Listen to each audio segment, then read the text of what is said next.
बनी इसराइल के सरकशी की दास्तानें तो सुन रखी होंगी, लेकिन आज हम आपको हज़रत यूसुफ अलैहिस्सलाम की बहन हज़रत दीना का ऐसा वाक़या सुनाने वाले हैं जो आपने पहले कभी नहीं सुना होगा। नाज़रीन, यहूदियत दुनिया का कदीम तरीन मज़हब में से एक मज़हब है। इतना पुराना मज़हब होने के बावजूद दुनिया भर में यहूदियों की तादाद दूसरे मज़ाहब के मुकाबले में बहुत कम है। जहाँ दुनिया में जहाँ दुनिया में ईसाइयत के मानने वालों की तादाद 2.5 अरब, मुसलमानों की तादाद तकरीबन 2 अरब और हिंदुओं की तादाद 1 अरब से ज़्यादा है, जबकि दुनिया के जदीद मजहब सिखिज़्म की पैरोकार भी तकरीबन 3 करोड़ हैं। ऐसे में दुनिया के कदीम तरीन मजहबों में से एक यहूदियत की तादाद 1 करोड़ 52 लाख होना अजीब बात नज़र आती है। आखिर इस बात की क्या वजूहात हैं कि यहूदी दुनिया में इतनी कम तादाद रखते हैं? इसकी वजह यह है कि दरअसल यहूदी दौर कदीम से लेकर आज तक इंतहाई नस्ल परस्त साबित हुए हैं। इनके नज़दीक दुनिया में यहूदियों से अफजल नस्ल कोई नहीं। इसी बना पर ये लोग ना तो दूसरी अकवाम को अपने मज़हब में कबूल करते हैं, ना ही इनके यहाँ अपने बच्चों को शादी ब्याह की इजाज़त देते हैं।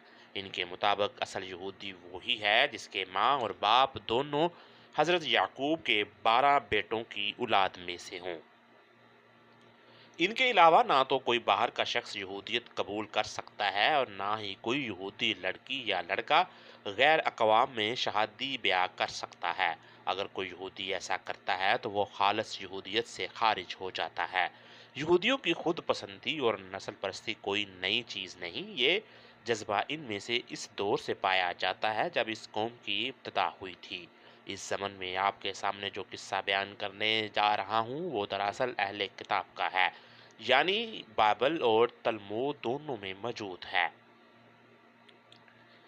नाज़रीन, तलमूद यहूदियत का मजमूआ कवानीन है जो यहूदियों की ज़िंदगी में तकद्दुस का दर्जा रखता है। इसके अलावा इमाम इब्ने कसीर ने अपनी किताब में यानी तारीख़ इब्ने कसीर की पहली जिल्द सफ़ा नंबर 454 में भी इस वाक़या का जिक्र किया है। वाक़या कुछ यूँ है कि जब हज़रत याकूब अलैहिस्सलाम अपने अहलो अयाल के साथ सफ़र करते हुए शखीम नामी बस्ती से गुजरे तो आप अलैहिस्सलाम ने यहाँ के ज़मींदार जिसका नाम जमूर था उससे 100 बकरियों के अवज़ एक ज़मीन खरीद ली।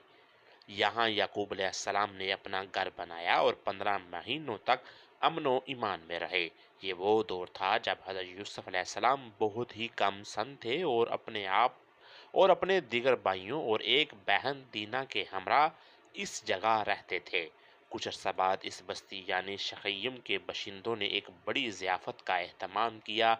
इस खुशी के मौका पर यहाँ के रहने वालों ने हज़रत याकूब अलैहिस्सलाम और उनके अहले खाना को भी इस ज़ियाफ़त में शिरकत की दावत दी।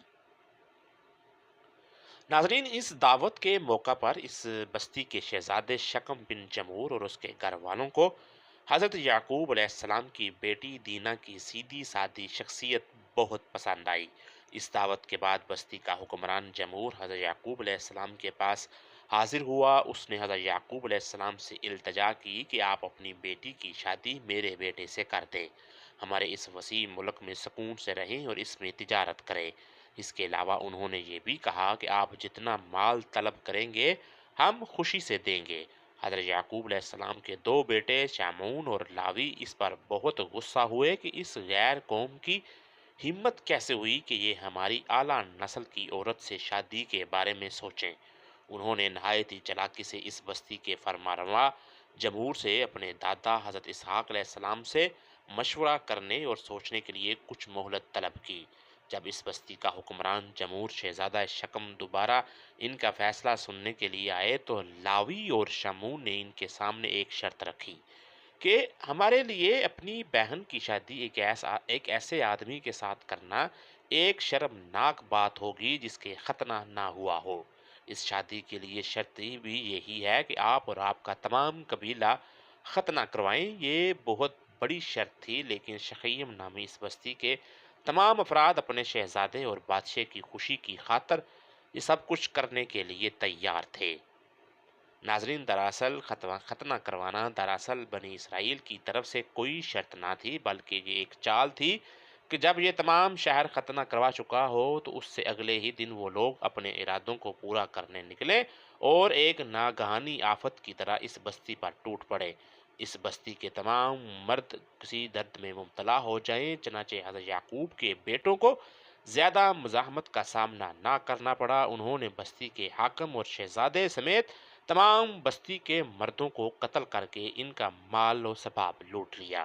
حضرت یعقوب کو جب اس بات کی اطلاع ملی تو آپ علیہ السلام اپنے بیٹوں کی اس حرکت پر شدید غم زدہ اور ناراض ہوئے اور اپنے بیٹوں کی اس حرکت پر شدید ملامت کی۔ اس واقعہ پر حضرت یعقوب علیہ السلام کی ناراضگی اس حد تک بڑھ گئی کہ بائبل کے مطابق جب آپ نے اپنی آخری وصیت کی تب بھی اپنے بیٹے شمعون اور لاوی کو بے گناہ انسانوں کے اس قتل عام پر معاف نہ کیا تھا۔ بعد ازاں حضرت یعقوب کے انہی بیٹوں نے حضرت یوسف علیہ السلام سے حسد کے سبب انہیں کنویں میں ڈالنے جیسے عمل کا ارتکاب بھی کیا، لیکن اللہ تعالیٰ کو کچھ اور ہی منظور تھا۔ اسی لیے اللہ نے حضرت یوسف علیہ السلام کو اس کنویں سے نکال کر دنیا کی سب سے عظیم بادشاہت کے مرتبے پر فائز کیا۔ یعنی آج ہزاروں سال گزر جانے کے بعد بھی یہ قوم یعنی بنی اسرائیل آج بھی اپنی اس ہٹ دھرمی اور نسل پرستی میں مبتلا ہے۔ امید کرتا ہوں آپ کو آج کی ویڈیو پسند آئی ہوگی۔ اگر آپ کو یہ ویڈیو اچھی لگی ہے تو ہمارے چینل کو لائک کیجئے، سپورٹ کے طور پر سبسکرائب کیجئے تاکہ ہر نئی آنے والی ویڈیو آپ تک بآسانی پہنچ سکے۔